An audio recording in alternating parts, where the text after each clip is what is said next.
He looked down at the crumpled $18 in his palm, his entire net worth. Giving it to the shivering woman meant his daughter wouldn't get her birthday cake. He handed it over anyway. Less than 12 hours later, 5 bulletproof SUVs swarmed his driveway, and the doors opened. The bitter Seattle rain felt like ice as it lashed against Thomas Gallagher's face. He pulled the collar of his faded canvas jacket tighter, though it did little to stop the dampness seeping into his bones. At 32, Thomas felt a decade older. The deep lines framing his eyes told the story of a man who had lost his wife to illness 3 years ago, inheriting a mountain of medical debt and the sole responsibility of raising their little girl, Lily. It was 9 p.m. on a Tuesday. Thomas pushed open the glass door of the dreary Chevron gas station on the outskirts of the city, the cheap bell jingling above him. He walked straight to the back aisle. Today was Lily's 7th birthday. She was waiting at their cramped, drafty apartment with Mrs. Higgins, the elderly neighbor, who watched her when Thomas took double shifts at the auto repair shop. Thomas reached into his pocket and pulled out his money. 2 $10 bills, 3 ones, $23. That was his absolute limit until payday on Friday. He needed $5 for gas to get to work the next few days, which left him with $18. He picked up a small plastic-wrapped chocolate cupcake and a cheap pack of colored markers. It wasn't the bicycle Lily had dreamed of, or even a real bakery cake, but it was all he could do. As he approached the register, a sharp, panicked voice broke the dull hum of the store's fluorescent lights. "Please, you don't understand. I just need to use the phone, or if you could front me a cab fare, I will pay you back 100 times over tomorrow," a woman pleaded. Thomas paused, observing the scene. The woman standing at the counter looked entirely out of place, yet completely wrecked. She wore what looked like a tailored charcoal blazer, but it was torn at the shoulder, caked in mud and soaked through.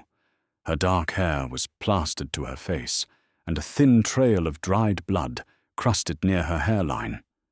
She was shivering violently, clutching her arms, looking over her shoulder toward the dark highway, as if expecting a monster to step out of the fog. The teenage cashier popped a bubble of gum, looking bored. "Lady, I told you, the store phone is broken, and I ain't an ATM. Buy something or get out. You're tracking mud everywhere." "I don't have my purse. My car I was run off the road. Please, I just need $20 for a bus ticket to downtown or a cab. I'll give you anything." "Yeah, right. Look, I'm calling the cops if you don't leave." "No." The woman's voice cracked, a sudden sheer terror flashing in her eyes. "No police. They have scanners. Please." Thomas watched her. Something about her desperation didn't seem like the usual late-night grift. Her eyes were sharp, intelligent, but clouded with a profound, immediate fear. She looked like a cornered animal. He looked down at the $23 in his hand. If he gave her money, he'd have to walk 5 miles to work in the freezing rain for the rest of the week. He wouldn't be able to buy Lily the markers. The thought made his stomach twist in guilt. But as he looked at the woman, he remembered his late wife, Sarah.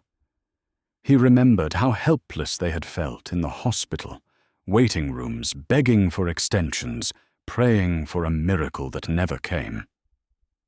Thomas stepped forward. "How much for the cab to the downtown terminal?" Thomas asked, his voice steady, startling both the woman and the cashier. The woman whipped around. Up close, despite the dirt and blood her features were striking, $18. She breathed, her voice trembling. $18 gets me to the Greyhound station, where I have a secure drop box. Thomas didn't hesitate. He placed his $5 bill on the counter for the cupcake and gas, and then handed the crumpled 10 and 8 singles to the woman. "Here," Thomas said softly. The woman stared at the money as if he had just handed her a loaded weapon. You don't even know me. Why are you doing this? Because it's cold out, Thomas said, offering a tired, faint smile. And you look like you're having a worse night than I am. She reached out her fingers, brushing his. They were freezing. She gripped the $18 tightly. I will repay you. I swear on my life. What is your name? Where do you live? It's just $18. Don't worry about it, Thomas said, picking up his meager purchases. Please, she insisted, stepping into his path. I need to know. Thomas sighed. Thomas Gallagher. I live at 402 Birch Street, Unit 4, East Side. She repeated the address under her breath, committing it to memory. Thomas Gallagher. Thank you. You have no idea what you've just done. With that, she turned and bolted out the door, flagging down a passing city cab that had just stopped at the red light outside. Thomas watched the tail lights disappear into the mist, a sinking feeling in his chest as he realized he was now completely broke. He drove home on fumes. When he walked into the apartment, Lily was fast asleep on the worn sofa. He gently woke her, presented the single chocolate cupcake with a lit match stuck in it, since he couldn't afford candles, and sang her a quiet, happy birthday. As she smiled chocolate on her teeth, Thomas felt a brief wave of peace. The money didn't matter. They were together. But as he lay in his bed, staring at the water-stained ceiling that night, the anxiety crept in. How was he going to feed her tomorrow? How was he going to survive? He eventually drifted into a restless, nightmare-filled sleep. The roar of heavy engines woke Thomas at 7 a.m. It wasn't the usual sputter of the garbage truck or the distant hum of morning traffic. This was a deep, synchronized mechanical growl that vibrated through the thin walls of his ground-floor apartment. Thomas sat up, rubbing his exhausted eyes. The rain had cleared, leaving a pale grey morning light spilling through the blinds. He heard doors slamming, heavy, solid doors. Then the sound of heavy boots crunching on the gravel outside his window. Panic spiked in his chest.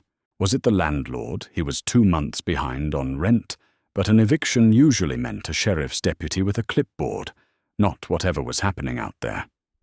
He threw off the thin blanket, pulling on his jeans from the day before, and crept to the window.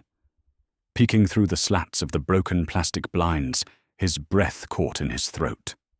Parked in a tight defensive formation across the cracked asphalt of his apartment complex were 5 massive jet-black Cadillac Escalades. Their windows were tinted so heavily they looked like slabs of obsidian. Neighbors were already peeking out of their doors, cell phones in hand, recording the bizarre spectacle.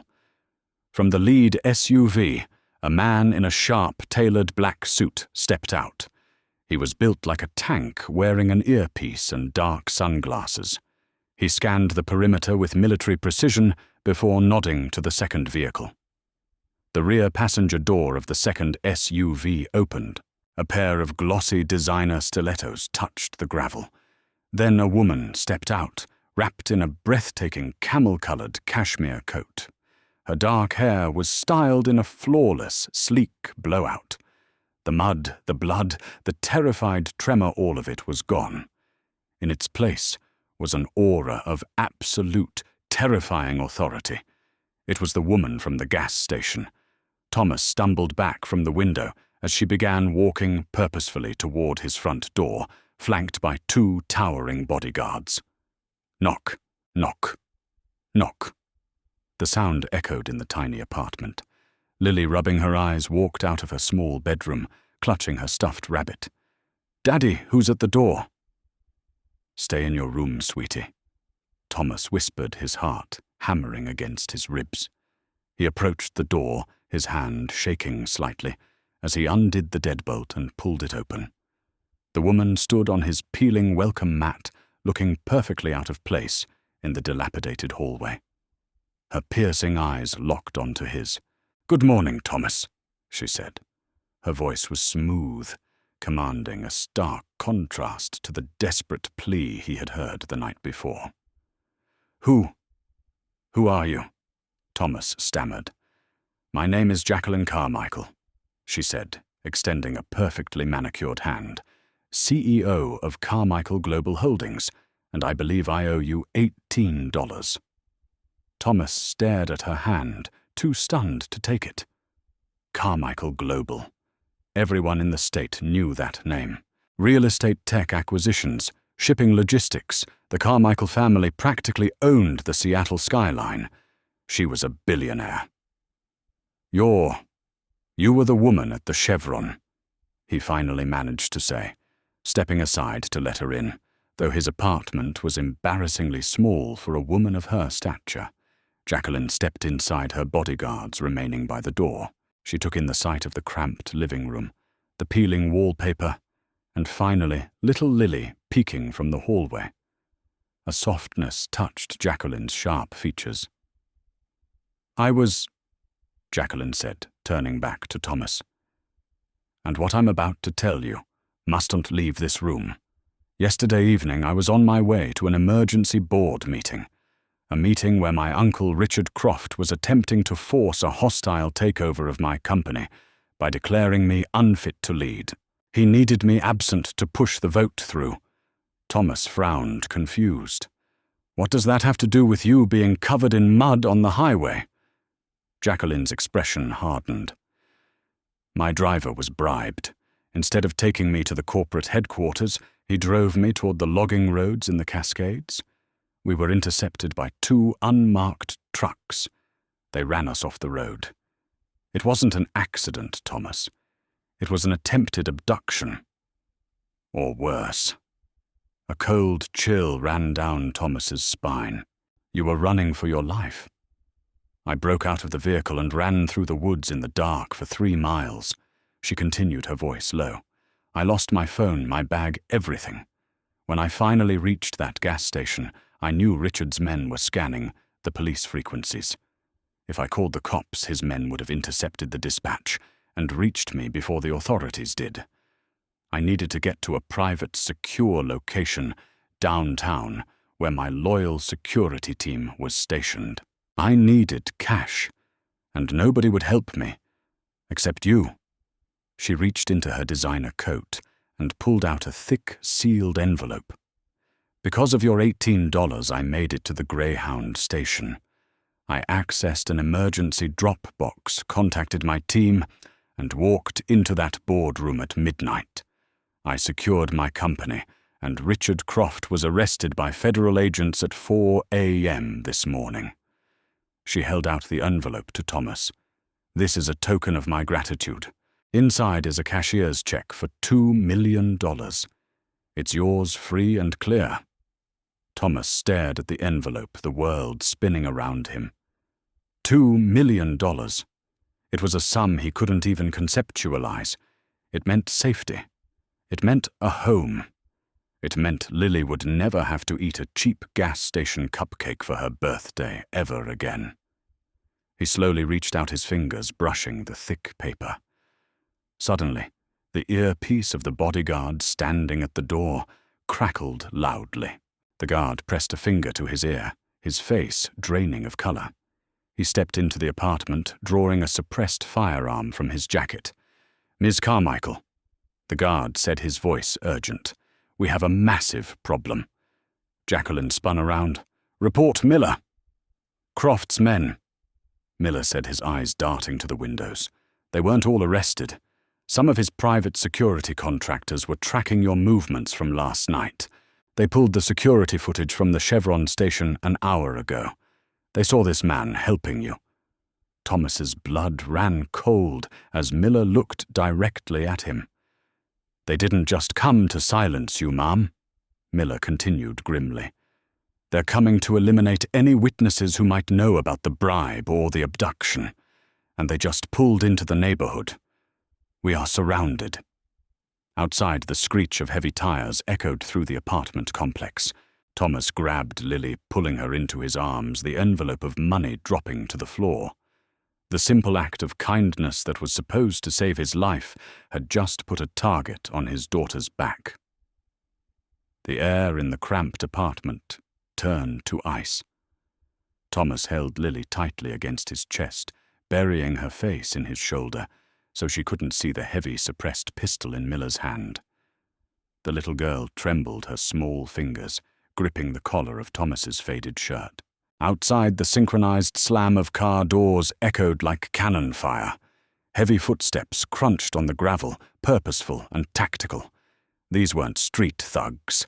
They were highly paid professionals, mercenaries hired by Richard Croft to tie up the final loose ends of his failed coup.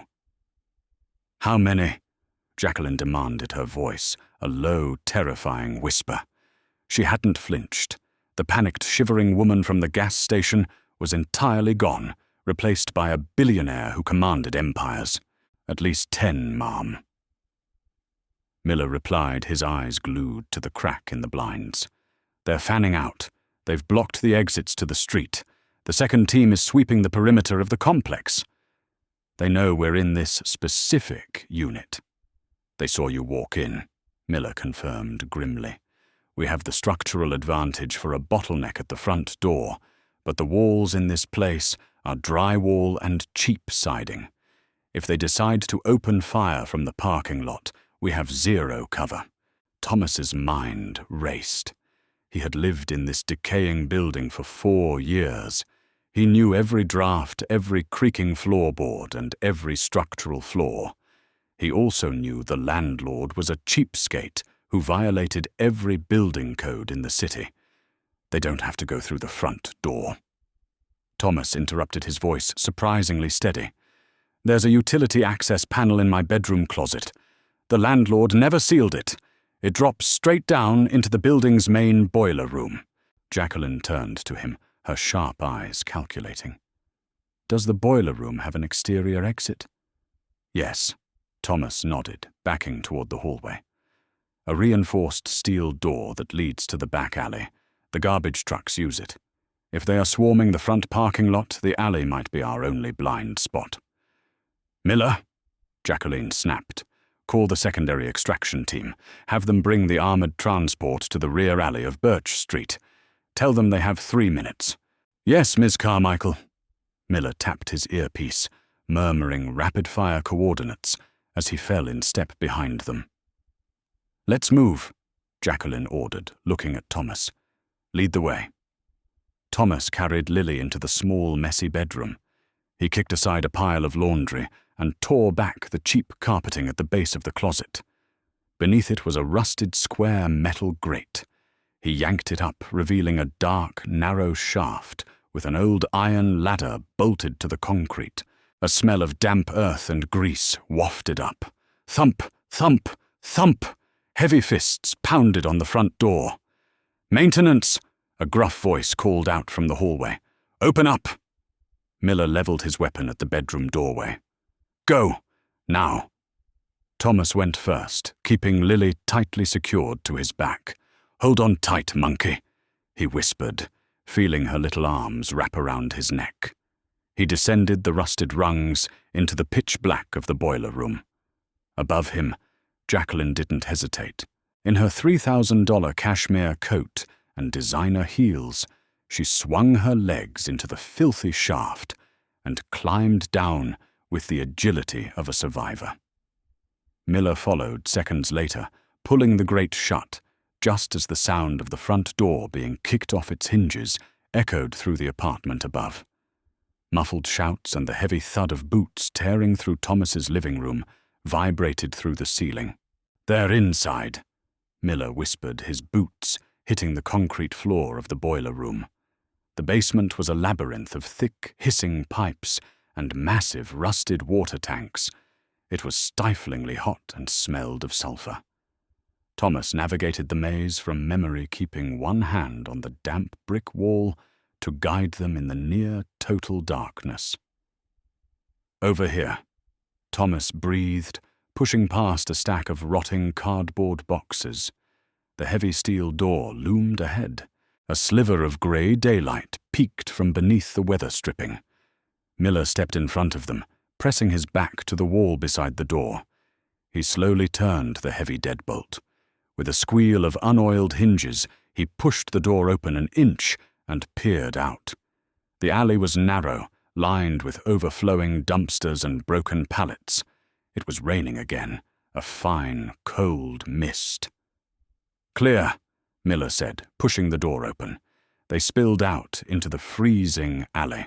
Thomas gasped for the fresh air, setting Lily down for a brief second to adjust his grip, but keeping his hand firmly wrapped around hers. Suddenly, a massive matte-black transit van whipped around the corner of the alley, its tires squealing on the wet asphalt. It slammed on the brakes directly in front of them, the heavy side door sliding open instantly. Inside sat 3 heavily armed tactical operators, bearing the Carmichael Global insignia on their tactical vests. "Get in," Miller shouted. Thomas lifted Lily and practically threw her into the waiting arms of an operator, scrambling up into the van right behind her. Jacqueline was a step behind him. Just as her hand grabbed the handle of the sliding door, a shout rang out from the end of the alley. "There, the alleyway." 3 mercenaries rounded the corner, raising compact submachine guns. "Drive!" Jacqueline screamed, throwing herself onto the metal floor of the van. Miller laid down a volley of suppressive fire from his pistol, forcing the mercenaries to dive behind a dumpster. He vaulted into the van as the driver slammed the accelerator. The heavy door slammed shut with a mechanized hiss just as a hail of bullets sparked against the bulletproof rear doors. The van fishtailed, tearing down the alley and bursting out onto the main avenue, blending instantly into the chaotic morning traffic of Seattle. Inside the cavernous back of the van, the silence was deafening, broken only by the hum of the engine and the heavy, ragged breathing of the passengers. Thomas slumped against the reinforced steel wall, pulling a terrified, weeping Lily into his lap. He kissed the top of her head repeatedly, his hands shaking violently. Jacqueline pushed herself up off the floor, brushing a streak of black grease off her pristine coat. She looked at Thomas, her expression softening into something entirely unreadable. She moved across the vibrating floor of the van and sat down directly beside him. She reached out her cool, steady hand, covering his trembling fingers. "It's over," she said softly, her voice carrying a warmth he hadn't heard before. "You're safe, Thomas. Both of you." 3 hours later, Thomas found himself standing in a space that felt like a different planet. They were on the top floor of the Carmichael Tower, an 80-story glass monolith in the heart of downtown Seattle. The penthouse served as Jacqueline's private, impenetrable sanctuary. The walls were floor-to-ceiling glass, offering a dizzying panoramic view of the Puget Sound and the snow-capped Olympic Mountains. He had showered in a marble bathroom, larger than his entire apartment, changing into a set of immaculately tailored clothes provided by Jacqueline's staff, a soft, dark grey Henley and slacks that fit him perfectly. In the center of the massive minimalist living room, Lily was currently experiencing the greatest morning of her 7-year life. A team of private chefs had wheeled in a cart, carrying a 3-tiered chocolate cake covered in edible gold leaf and sparkling with a dozen candles. Beside it was a pile of wrapped gifts that reached the ceiling. Jacqueline stood by the expansive windows, holding a crystal glass of sparkling water, watching Lily laugh as one of the stern-faced tactical operators awkwardly helped her assemble a massive, complex Lego castle. Thomas walked over to the glass, standing beside Jacqueline.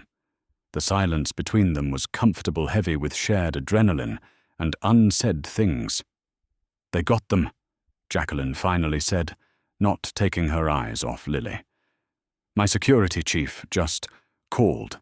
The Seattle police, backed by the feds, raided the perimeter of your old apartment complex. Croft's men are in custody. They will never see the light of day again." "My old apartment," Thomas noted quietly. Jacqueline turned to him, her dark eyes locking onto his. "You obviously can't go back there, Thomas. The building is compromised, and frankly, it's not a place fit for a child. Or for you. Thomas rubbed the back of his neck, the reality of his situation settling in. Ms. Carmichael, Jacqueline, I appreciate the clothes and the cake for Lily. You went above and beyond. But I don't know what happens now. I lost my job today by not showing up. All my tools, all our belongings, they're back in that place. Jacqueline stepped closer. The proximity made Thomas's heart skip a beat. Up close, without the mud and terror of the night before, she was breathtakingly beautiful. But it wasn't just her looks. It was the sheer force of her presence. Do you remember the envelope I dropped on your floor? She asked softly. The check. Thomas nodded. $2 million. It was recovered by my men before we fled, Jacqueline said. She reached into her pocket and pulled out the crisp white envelope, holding it out to him. It belongs to you. You earned it the moment you handed me that $18, and you earned it 10 times over when you got us out of that building today. Thomas looked at the envelope. He thought about the debt, the late notices, the absolute terror of not knowing how he would feed his daughter. He slowly reached out and took it. It felt weightless, yet it held the weight of the world. Thank you, he whispered, his voice thick with emotion. You have no idea what this means for her. I have some idea. Jacqueline smiled, a genuine, radiant smile that reached her eyes. But Thomas, I don't just want to hand you a check and send you on your way. Thomas looked up, surprised. What do you mean? Jacqueline crossed her arms, leaning against the glass. I run an empire, Thomas. I am surrounded by board members, sycophants and sharks who would gladly run me off the road if it meant a bump in their stock options. I have thousands of employees, but very few people I can actually trust. She paused, taking a breath.